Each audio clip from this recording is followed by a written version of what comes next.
Important है मेरे प्यारे भाई। और मैं आपको जो है इसका प्रॉपर कंसेप्ट समझाऊंगा कि इसका कंसेप्ट क्या है, और ध्यान समझिएगा। या तो कंसेप्ट पूरा मैं लिख के समझाऊं या फिर मैं एक एग्जांपल से समझा देता हूं। ध्यान से सुनिएगा मेरे प्यारे दोस्तों सभी लोग। मैं यही डाटा ले लेता हूं, 827 1149 1310, 827 1149 और 1310 ही ले लेता हूं मैं। ठीक है भाई, तो ध्यान से सुनिएगा। एग्जामिनर आपसे पूछता क्या है, वह बड़ी से बड़ी संख्या ज्ञात करो, वह बड़ी से बड़ी संख्या बताओ जिससे 827 को भाग दें, 1149 को भाग दें या 1310 को भाग दें, तीनों ही केस में समान शेषफल बचे, सेम रिमाइंडर आए। वह बड़ी से बड़ी संख्या कौन सी है जिससे 827 को भाग दूं, 1149 को भाग दूं और 1310 को भाग दूं, तीनों ही केस में समान शेषफल बचे। वह बड़ी से बड़ी संख्या कौन सी है? अब वो समान शेषफल क्या है ये आपको नहीं बताया गया है। दुनिया में कोई एक ऐसी सबसे बड़ी संख्या है जिससे इसको भाग लगाऊंगा, इसको भाग लगाऊंगा, इसको भाग लगाऊंगा, तीनों ही केस में शेषफल बचेगा कुछ ना कुछ, लेकिन तीनों केस में समान शेषफल बचेगा। वह बड़ी से बड़ी संख्या कौन सी है?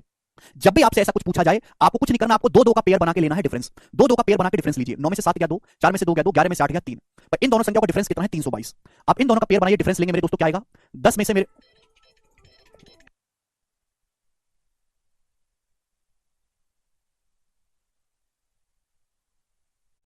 1310 और 1100, दो दो का पेयर बना के डिफरेंस लो। 1310 और 1149 का कितना आएगा भाई? एक 161 मेरे प्यारे, 161 आएगा, कॉमा। इन दोनों का डिफरेंस लीजिए, 827 और 1310 का, 827 और 1310 का। 10 में से 7 गया मेरे प्यारे भाई 3, और 10 में से 2 गया मेरे दोस्तों आप 8, और 12 में 7 गया 4, 483। दो दो का पेयर बना के आपने लिया डिफरेंस। क्लियर है? आप बोलोगे हाँ सर। इस डिफरेंस का आपको लेना है मेरे प्यारे भाई एचसीएफ। यही वो सबसे बड़ा नंबर है, यही वो ग्रेटेस्ट नंबर है जिसकी आपको तलाश है, ग्रेटेस्ट नंबर। आप बोलोगे हाँ जी बिल्कुल सही।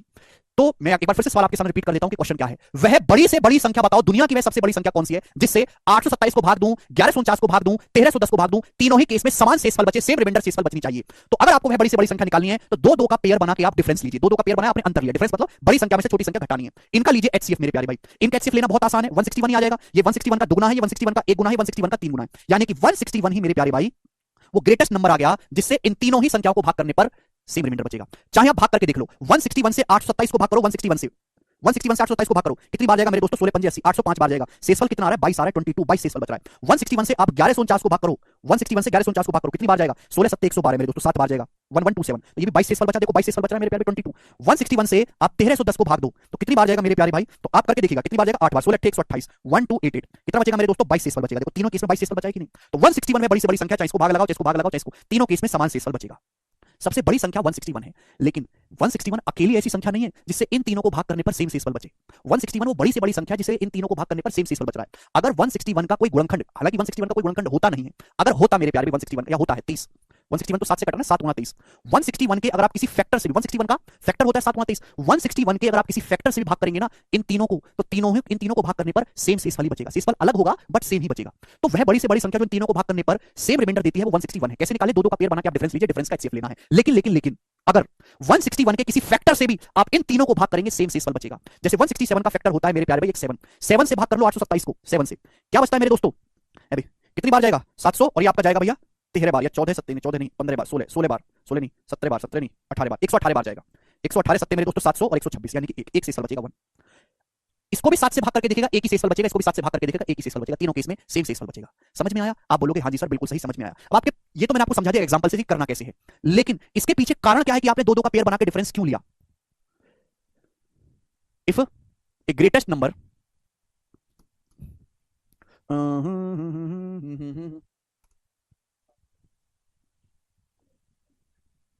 if a comma b comma c divided by a greatest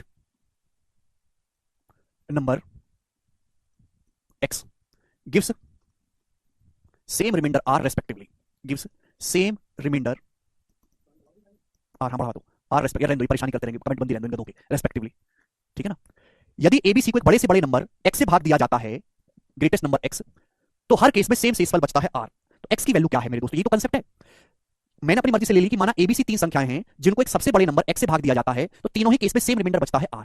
ठीक है, यानी कि जब आप a को भाग करते हैं x से तो भी शेषफल r बचता है मेरे प्यारे भाई, जब आप b को भाग करते हैं x से तो भी शेषफल r बचता है, जब c को भाग करते हैं मेरे प्यारे x से तो भी शेषफल r बचता है। तो मैं जानना चाहता हूं कि x की वैल्यू क्या होगी, यही तो कंसेप्ट आपको ड्राइव करना है। तो माना जब हम एक को एक x से भाग करते हैं तो कोशेंट p है, ये कोशेंट क्यों है? सपोज ये कोशेंट r है, भागफल मैंने अपनी मर्जी से मान लिया p क्यों r।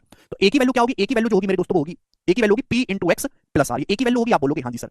b की वैल्यू क्या होगी मेरे दोस्तों? b की वैल्यू होगी भाई x गुणा q प्लस r। जब भी हम भाग करेंगे तो कुछ ना कुछ तो कोशेंट भागफल जाएगा ही जाएगा। तो मैंने मान लिया कि जब हम c को भाग करते हैं x से तो भागफल r है। c की वैल्यू क्या होगी मेरे दोस्तों? c की वैल्यू होगी मेरे दोस्तों r, sorry p Q r की जगह कुछ और मानना पड़ेगा, शेषफल तो आपने r मान लिया ना। पी क्यू आर की जगह हम मान लेते हैं L M N. P Q R की जगह मैंने मान लिया कि सपोज एल है क्वेश्चन, ये एम है और ये आपका एन है। तो ए की जो वैल्यू होगी वो क्या होगी, L into X plus are.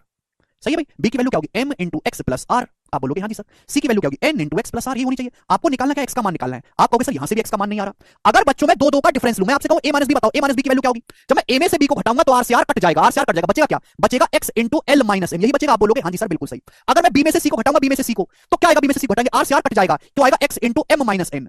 अगर मेरे प्यारे भाई मैं सी में से को घटाऊंगा, दो दो का पेयर बना के डिफरेंस ले रहा हूं, सी में से को घटाऊंगा तो क्या आएगा, तो आप कहोगे सर आर से आर कट जाएगा, इसमें से इसको घटाओ, आर से आर कट जाएगा, एनएक्स में से जब आप एलएक्स घटाओगे, एनएक्स में से जब आप एलएक्स घटाओगे तो एक्स कॉमन, ब्रैकेट में बचेगा एन माइनस एल, घटा के यही बचेगा। मुझे क्या करना है, मुझे यहां से एक्स का मान निकालना है, एक्स का मान। देखो जब मैं दो दो का पेयर बना के डिफरेंस ले रहा हूं तो एक्स यहां भी आ रहा है, एक्स यहां भी आ रहा है, एक्स यहां भी आ रहा है। आप बोलोगे हाँ सर, और मुझे एक्स की वैल्यू निकालनी है, तो मुझे अगर एक्स की वैल्यू निकालनी तो क्या लेना होगा, इनका एचसीएफ लेना होगा। आप बोलोगे हाँ जी सर, कि मैं इनका एचसीएफ लूंगा, इन तीनों में कॉमन क्या है, ग्रेटेस्ट कॉमन नंबर क्या दिख रहा है। आप बोलोगे हाँ जी सर एक्स दिख रहा है। तो इस वजह से मेरे प्यारे भाई आप क्या करते हो, दो दो का पेयर बना के आप एचसीएफ ले, दो दो का डिफरेंस बनाओगे, डिफरेंस का जो है आपको एचसीएफ लेना है।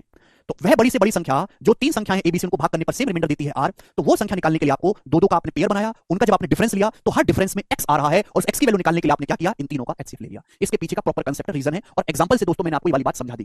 ठीक है जी, चलेगा। अब इसी पे बेस्ड हम सवाल करेंगे। सवाल नंबर 80 मैंने एग्जांपल के थ्रू समझा दिया, 161 इस सवाल का आंसर था। अगला क्वेश्चन हम करेंगे यहां पर, सवाल है दोस्तों आपके सामने 80 हो गया ना, ये 81 नंबर जी। इसको करो दोस्तों, क्या उत्तर है। ये वाला सवाल 2019 के मींस में आया था। माना x वह बड़ी से बड़ी संख्या है जिसे 955, 1027 और 1075 को भाग किया जाता है, तो प्रत्येक मामले में हर केस में सेम शेषफल प्राप्त होता है। विच ऑफ द फॉलोइंग, निम्न में से कौन सा x का गुणनखंड नहीं, गुणनखंड नहीं गुणनखंड होगा, इनमें से कौन सा x का गुणनखंड नहीं है। ये आपसे पूछा, x की वैल्यू नहीं पूछी, पूछा इन चारों ऑप्शन में से कौन सा x का गुणनखंड नहीं है। तो आपको बात समझनी चाहिए कि x वह बड़ी से बड़ी संख्या है जिसे इन तीनों को भाग करने पर हर केस में सेम रिमाइंडर प्राप्त होता है। तो x की जो वैल्यू होगी मेरे प्यारे वो क्या होगी, दो दो का पेयर बना के डिफरेंस लेंगे, 7 में से 5 गया 2 और 102 में से 5 गया 97। मुझे दो दो का पेयर बना के डिफरेंस लेना है और उस डिफरेंस का लेना है एचसीएफ। और मेरे दोस्तों जब मैंने इन दोनों संख्याओं का डिफरेंस लिया तो डिफरेंस आया 72, यानी कि एक्स का मान जो भी होगा 72 का फैक्टर होगा। 72 का फैक्टर 6 भी है, 4 भी है, 8 भी है, 72 का फैक्टर 16 होता ही नहीं है, तो ये एक्स की वैल्यू कभी हो ही नहीं सकती, एक्स का फैक्टर हो ही नहीं सकता। तो ये सवाल आगे आपको करने की जरूरत ही नहीं, यहीं पे 1 सेकंड में सॉल्व हो जाएगा। तो मेंस का सवाल था मात्र 2 सेकंड में सॉल्व हो जाएगा, जरूरी कि सवाल को पूरा सॉल्व किया जाए। अगर ऑप्शन से हो रहा है तो ऑप्शन से कर लेंगे। दो दो का पेयर बना के डिफरेंस लो, 75 में से अगर मैं 27 घटाऊंगा तो कितना आएगा, 2 ये सॉरी 48 आएगा डिफरेंस। यहां से देखिएगा 955 और 75 का डिफरेंस कितना आएगा मेरे दोस्तों, 120, और 72, 48 और 120 का एचसीएफ कितना है, 24। अगर सवाल में एक्स का मान पूछा होता कि एक्स का मान बताइए तो आप बताते एक्स का मान 24। एक्स का फैक्टर 6 भी है, 4 भी, 8 भी, 16 नहीं है, 16 सवाल का उत्तर हो जाता है। यही आपसे पूछा था। एक और सवाल लेंगे, आसान था।